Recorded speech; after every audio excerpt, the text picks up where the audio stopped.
আসসালামু আলাইকুম viewers, welcome back to my channel. তো আবারও চলে এলাম খুবই মজার একটা রান্নার রেসিপি নিয়ে। আর আজকে আমি মুরগির পা দিয়ে বুটের ডাল দিয়ে খুবই অল্প সময়ে অনেক বেশি মজা করে আপনারা কিভাবে রান্না করতে পারেন সেই রেসিপিটাই শেয়ার করব। আর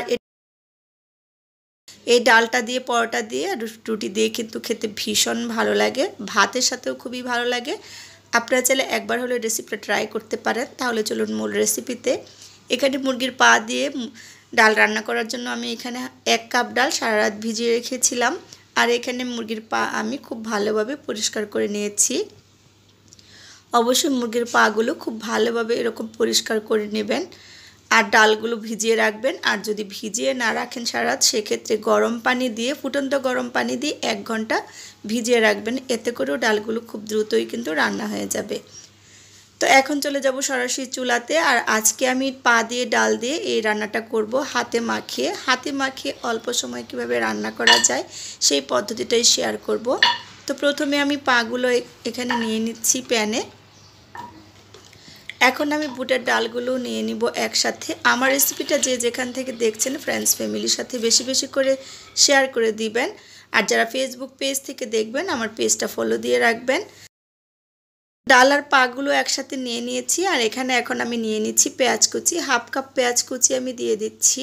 তো আমি পেঁয়াজ বাটাটা দিব না, সেজন্য কুচি দিয়ে দিচ্ছি। আর এখানে 1 চা চামচ পরিমাণ রসুন বাটা আর 1.5 চা চামচ পরিমাণ আদা বাটা, 1/2 চা চামচ পরিমাণ হলুদ গুঁড়ো, 1 চা চামচ পরিমাণ মরিচের গুঁড়ো, অল্প একটু ধনিয়া গুঁড়ো, 1/2 চা চামচ পরিমাণ টালা জিরা গুঁড়ো, 1/2 চা চামচ পরিমাণ গরম মশলা গুঁড়ো, স্বাদ মতো লবণ, অল্প একটু তেল দিয়ে দিচ্ছি। যেহেতু আমি এটা রান্নার পর আবার বাগার দিব, সেই জন্য তেলটা কমিয়ে দিয়েছি।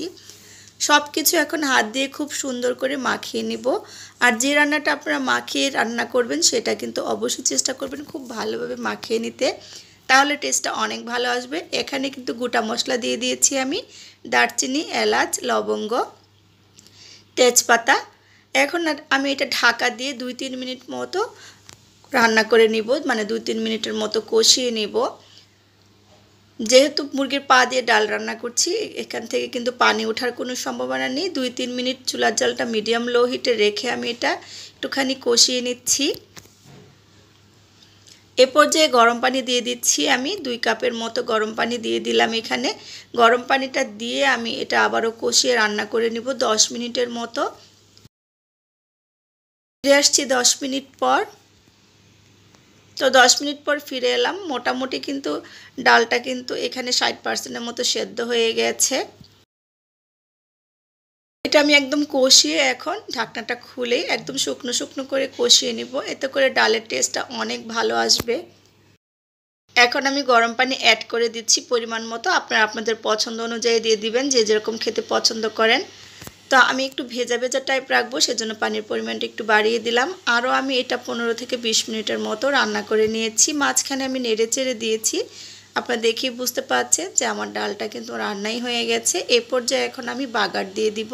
আর ডালগুলো খুব সুন্দর করে নরম তুলতুলে হয়ে গেছে, মানে ডালগুলো সেদ্ধ হয়ে গেছে কিন্তু গলে যায়নি। একদম গলে গেলে কিন্তু আবার ভালো লাগে না ডালটা খেতে। চুলাতে অন্য একটা কড়াই বসিয়ে দিয়ে দিয়েছি। এখানে জিরা ফোড়ন দিয়ে দিয়েছি আমি জিরাটা একটুখানি ভেজে নিয়ে তারপর পেঁয়াজ দিয়ে দিয়েছি পরিমাণ মতো। এরকম জিরা, পেঁয়াজ আর শুকনা মরিচ ফোড়ন দিবেন অবশ্যই ডালটা রান্নার শেষে, তাহলে দেখবেন এই ডালটার টেস্ট অনেক গুণ বেড়ে যাবে। একদম রেস্টুরেন্টের মতো হবে খেতে। আমরা যেরকম হোটেল থেকে যখন রুটি পরোটা কিনে আনি, এরকম ডাল কিনে আনি, তারাও কিন্তু ঠিক এইভাবে রান্না করে। এটা দেখুন আমার বাগার হয়ে গেছে। এ পর্যায়ে এখন আমি ডালটা দিয়ে দিব। গোল্ডেন ব্রাউন কালার হয়ে গেছে, এর থেকে বেশি ভাজলে কিন্তু পুড়ে যাবে। এখন আমি ডালটা দিয়ে দিচ্ছি।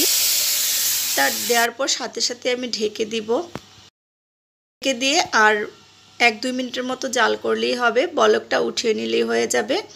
তো ঢাকনাটা উঠিয়ে নিয়েছি। আমার ডালটা কিন্তু একেবারে রান্না কমপ্লিট হয়ে গেছে।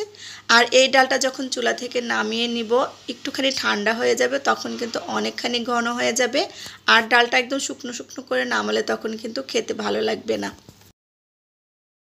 আমি একটুখানি নেড়ে চেড়ে দিচ্ছি আর আপনাদেরকে দেখিয়ে দিচ্ছি যে ডালটা কীরকম হয়েছে। ঠিক এরকম ঘনত্বের হবে।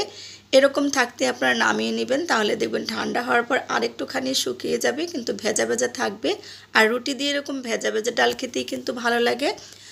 তো আমি পরিবেশন করে নিচ্ছি বাটিতে, আর আপনারা দেখেই বুঝতে পাচ্ছেন পরিবেশন করার পর এটা কতটা লোভনীয় লাগছে। গরম গরম ভাতের সাথে রুটির সাথে কিন্তু আপনারা এই ডালটা খেতে পারেন। অনেক সময় দেখা যায় মুরগির পাটা এভাবে খেতে ভালো লাগে না, তখন কিন্তু আপনারা বুটের ডাল দিয়ে এভাবে রান্না করবেন, দেখবেন অসম্ভব ভালো লাগবে খেতে, আর সবাই খুব মজা করে খেয়ে নেবে। তো আশা করি আমার আজকের রেসিপিটা আপনাদের ভালো লেগেছে। ভালো লাগলে আমার চ্যানেলটা সাবস্ক্রাইব করে পাশে থাকা বেল আইকনটা ক্লিক করে দিবেন। আজকের মতো বিদায় নিচ্ছি, আবারও দেখা হবে নতুন কোনো রেসিপি নিয়ে। সে পর্যন্ত সবাই ভালো থাকবেন, সুস্থ থাকবেন। আল্লাহ হাফেজ।